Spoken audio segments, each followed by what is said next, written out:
Walidain. Halo, iya Pak, Mas hadir. Birul ya? Ada Pak. Iya.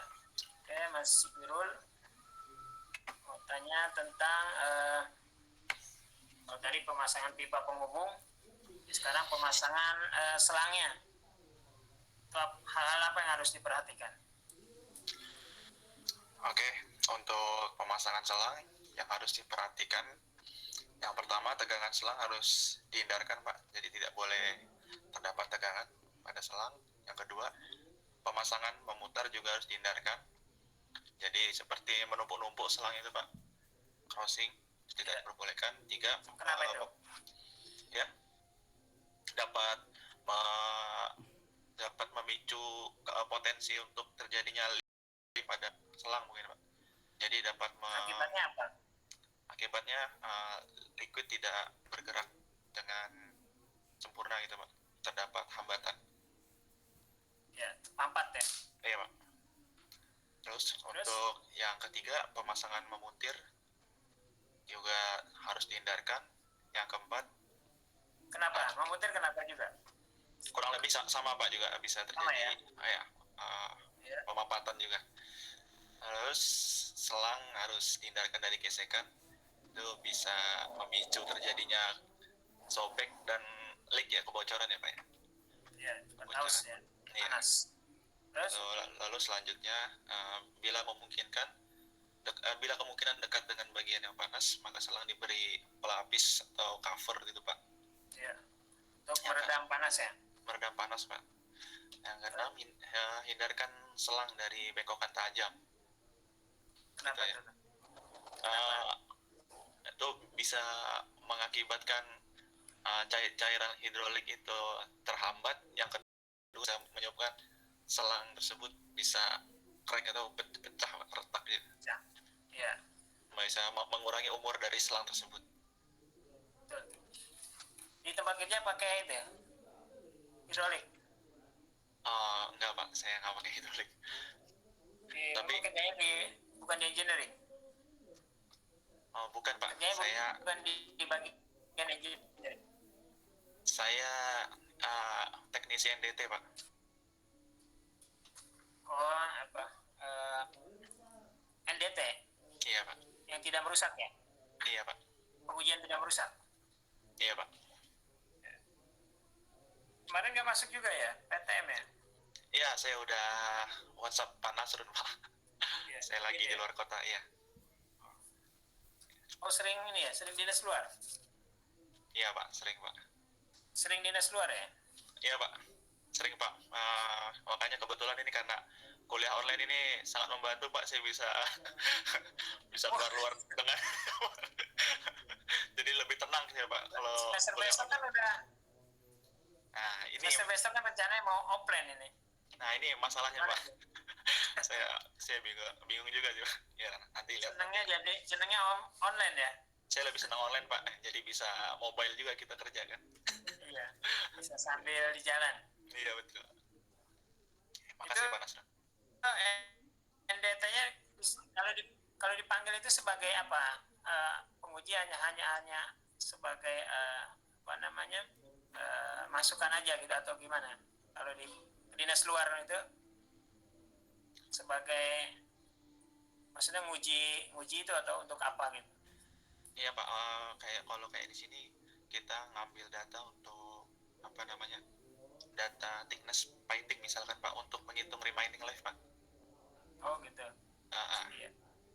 Gitu sih. Artinya di sana bukannya penanganan masalah studi kasus di sana gitu enggak atau gimana? Bukan Pak, kita cuma sekedar ngambil data aja gitu. Oh gitu. Ketika ada masalah langsung diselesaikan gitu enggak ya? Enggak Pak. Iya. Oke, Mas Birul, terima kasih. Baik, terima kasih Pak. Ya. Selanjut Chandra ya. Ada Chandra? Ya, selamat malam Pak. Chandra Silaban. Iya, malam Pak. Ya, malam. Sudah download materinya, Mas Chandra? temuan 15-16 ya Pak ya? Iya. Sudah? Sudah Pak. Oke. Saya mau tanya, kalau sudah download materinya, mudah-mudahan sudah dibaca. Dalam instalasi pompa hidrolik, itu ada yang disebut dengan reservoir. Apa itu, Mas? Reservoir. Reservoir Pak ya? Ya, dan fungsinya untuk apa? Reservoir itu Pak merupakan bagian dari instalasi unit tenaga yang konstruksinya ada bermacam-macam. Ada yang berbentuk silindris, ada pula yang berbentuk kotak. Ya. Fungsinya yaitu sebagai tempat atau tandon cairan hidrolik, yang kedua tempat pemisahan air, udara, dan partikel-partikel padat yang hanyut dalam cairan hidrolik. Yang ketiga, menghilangkan panas dengan menyemburkan panas ke seluruh badan tangki. Yang keempat, tempat memasang komponen unit tenaga seperti pompa, penggerak mula. Reservoir itu apa? Tangki hidrolik Pak. Tangki hidrolik.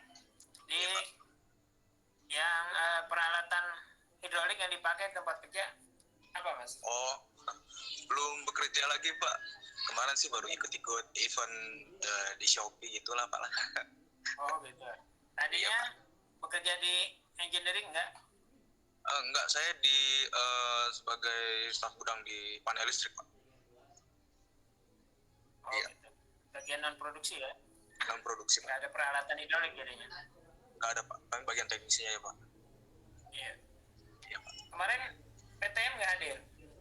Enggak Pak, itu juga saya nggak tahu Pak gimana sistem absennya, taunya ya harus melalui hubungi Bapak dulu sih. Memang seperti itu sih prosedurnya, saya juga salah sih Pak.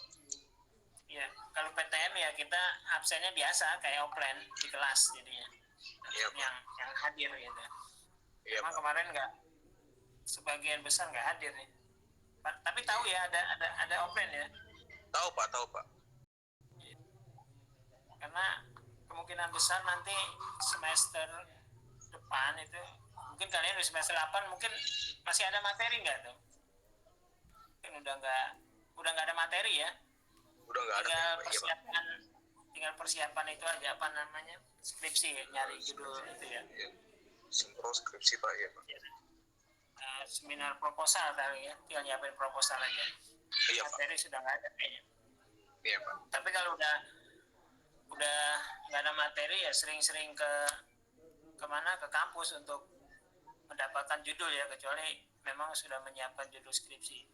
Oh iya Pak, ada yang mau saya tanya Pak. Ya, Kalau misalnya ada salah penulisan nama itu, saya ngurusnya kemana ya Pak ya? penulisan nama. Iya, soalnya nama saya ada yang kelebihan spasi Pak. Oh gitu. Iya Pak. Bagaimana ya Pak? Harus ke pusat aja, ke pusat. Pertama temui dulu prodi, nanti mungkin diarahkan ke bagian pusat. Nanti itu kan pengaruh ke ijazah nanti. Iya Pak. Harus diurus. Ya, mulai dari prodi dulu. Dari Baik, prodi. nanti dikasih. Mungkin nanti diarahkan ke pusat atau mereka yang akan urus sendiri gitu. Oh, berarti saya nggak bisa langsung ke pusat Pak. Jangan ke prodi aja dulu. Oh, ada Siapa tahu surat mereka terusannya yang Pak. urus gitu. Oh iya Pak. Iya. Ya siapa tahu prodi yang ngurus bisa gitu. Kalau bisa ya mungkin prodi aja yang ngurus. Tapi kalau nggak bisa, Mas Chandra yang langsung ke pusat ya nggak apa-apa, nanti prodi sudah tahu gitu. Oh, iya begitu Pak. Oh, terima kasih Pak. Ya. Oke, makasih Mas Chandra. Langsung ke Denny. Hadir Pak. Ini Setiawan. Ya Mas Denny. Sudah upload? Sudah download materinya? Sudah Pak. Oke. Saya mau tanya tentang kontrol elemen hidrolik. Itu susunannya seperti apa, urutannya? Kontrol elemen hidrolik. Susunan urutannya dapat kita jelaskan sebagai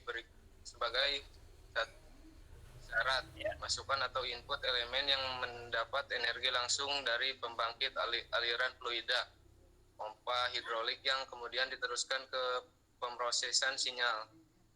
B. Isyarat pemrosesan atau processing elemen yang memproses sinyal masukan secara logis untuk diteruskan ke final control elemen. C.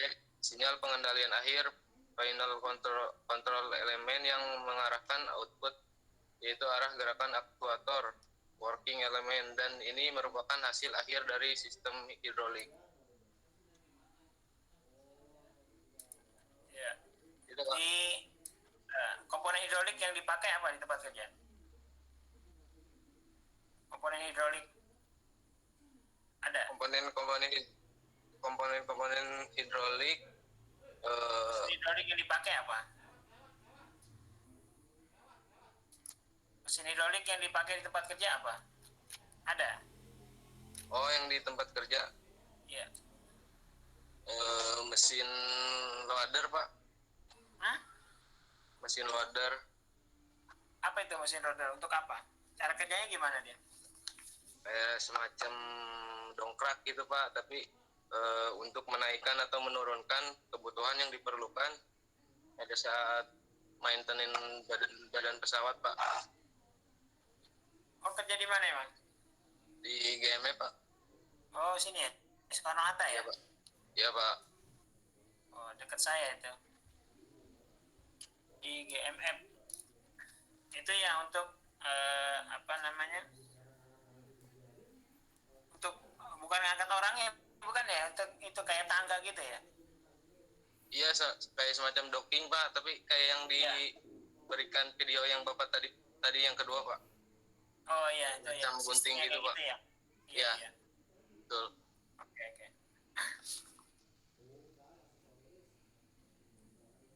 Oke, cukup Mas Denny. Terima kasih Pak. Iya, makasih. Lanjut ke Erik Cantona, ada Erik Cantona? Erik Cantona?